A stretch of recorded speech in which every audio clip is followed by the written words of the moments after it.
Next way to classify the polymer, that is on the basis of intermolecular forces. Now in intermolecular forces, the first type is elastomers. Now here in this name we can say that there is elasticity present in the different monomers.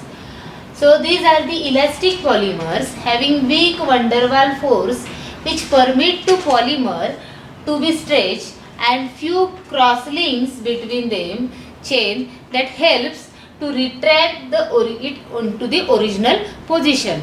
For example, vulcanized rubber, neoprene, Buna S, Buna N, etc. Such a polymers are known as elastomers. Now second type is fibers. Now fibers are thread-like polymers, means the polymers or which is in a solid form, polymeric solid which form thread are called as a fibers.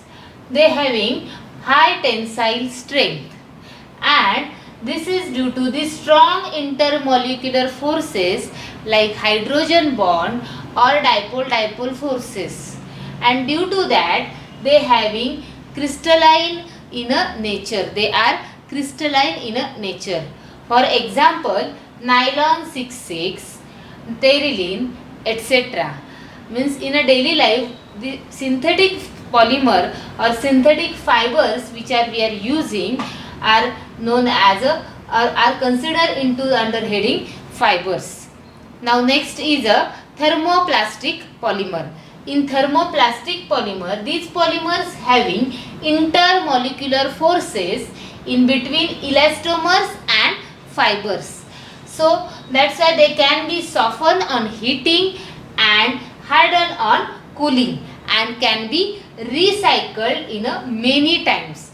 Thermoplastic polymers possess some plasticity in their nature. So that's why we can reuse it again and again, because on heating they become softened and on cooling again they become hardened. For example, polythene, polystyrene, polyvinyls, etc. We can say diagrammatically also plastics. Now next is a thermosetting polymer. In thermosetting polymer, these are the rigid polymer. These polymers are hard and infusible on heating. They are not remolded and also non-recyclable. For example, bakelite, urea formaldehyde polymer.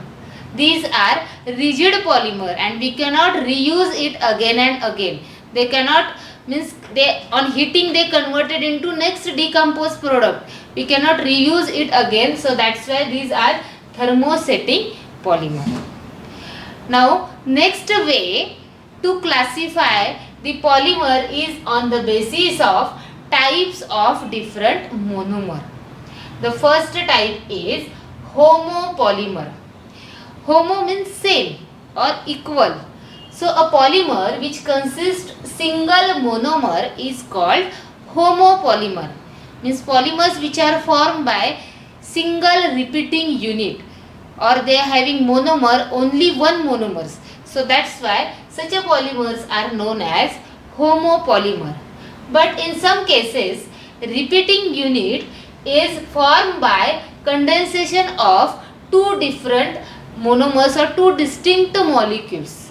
Such a polymers are known as homopolymer. For example, nylon 6, polythene, nylon 66, polyacrylonitrile. These are some example for homopolymers. Homopolymers are made up from only one repeating unit, or the repeating units are formed from two different molecules, but repeating unit is only single one molecule. So that's why these polymers are known as homopolymer. Now second polymer is copolymer. In copolymer, a polymer consists of two or more type of monomer. The polymer which are formed from the two or more different monomers are known as copolymer. The different monomer units are randomly sequenced in the copolymer. For example, Buna S and Buna N. In this copolymer, we are using 2 or more different types of monomers. They are condensed with each other or they added with each other and form the polymer. So such a polymers are known as copolymer. Now next type or last way to classify the polymer is polymers on the basis of biodegradability. Means in the nature how they can decompose. On the basis of that we can classify it as a non-biodegradable polymers. Means the polymer which are not affected by microbes and remain waste in the environment is known as non-biodegradable polymers that cannot be decomposed in the nature, or we cannot naturally decompose it and they remain waste in the nature. Such a polymers are known as non-biodegradable polymer.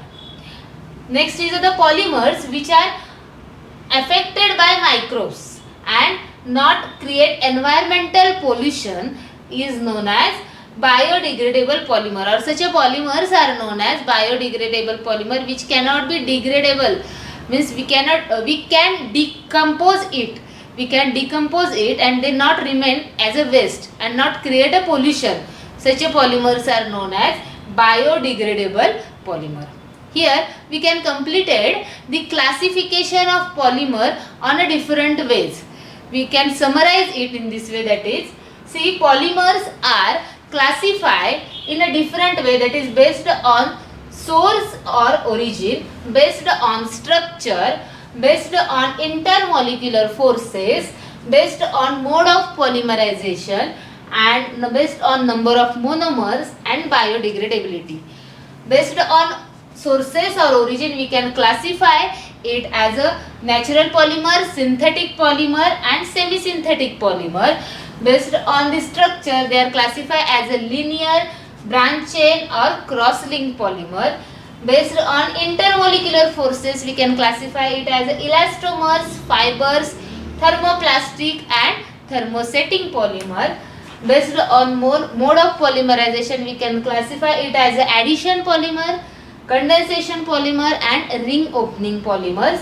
While based on the number of monomer we can classify it as a homopolymer and copolymer. While based on biodegradability we can classify it as a biodegradable polymer and non-biodegradable polymer. Okay.